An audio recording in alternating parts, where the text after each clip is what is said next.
wananita Salo Banks. We hebu sororesha kidogo, sororesha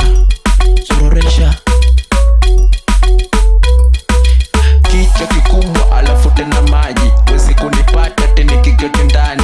We hapo unaitwa nani? Mbona mimi hapa nakujua kama we ni Saidi ama ni Abdul? Ndo maana sasa hivi ninakwenda na Masudi. Wezi we usirafiki ambaye mimi hapa we kwangu ni adui. Ndo maana sometimes nina kete tu, ndo maana sometimes mimi naruka tu, ndo maana we uliandika noise makers tu, ndo maana mimi hapa niliacha class tu, ndo maana ninaimba, ndo maana ninaimba, ndo maana ninaimba, ndo maana ninaimba, ndo maana ninaimba, ndo maana ninaimba. Oya wanangu vibe iko wapi? Wanangu vibe iko wapi? Wanangu vibe iko wapi?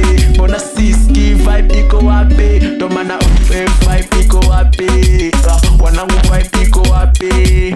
Wanangu vibe iko wapi? Siski niambe ni vibe iko wapi? Oya sani sangapi? Sani saa saba, ndo maana mimi hapa ninaenda kwa kala, ndo maana mimi namogopa tu mchawi. Mchawi ndiyo nani? Mchawi ni Karaba, ndo maana sasa eti anatafuta ni, ndo maana mimi ninatia tu ndani kila kitu na kisororesha, ndo maana sometimes mimi ninachongesheka.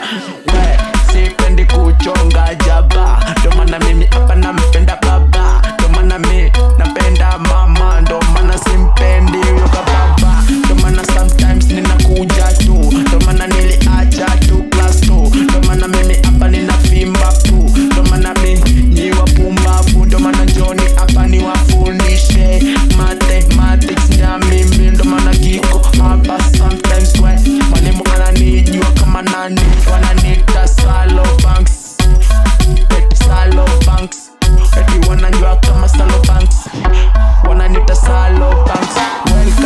Welcome Zombie Nation, ndo maana tuko ndani kama nation. Ukija tunakung'ata shingo, ndo maana sometimes mimi nakupenda ningo. Ndo maana demu wangu anaitwa nani? Demu wangu anaitwa Latif, ndo maana mimi hapa ninakuja nani? Ndo maana nakuja ndani. We wanangu vibe tena iko wapi? Wanangu mimi sijasikia, ndo maana nauliza vibe iko wapi? Oya umekuja na drink, hebu lete ninywe, lete kidogo. We kichwa kikubwa madu, wezi tena kunipata tenge sabu, ndo maana mimi hapa na sitaki tena huyo Abu. Zombie Nation, welcome to Kenya, wewe Salo Banks.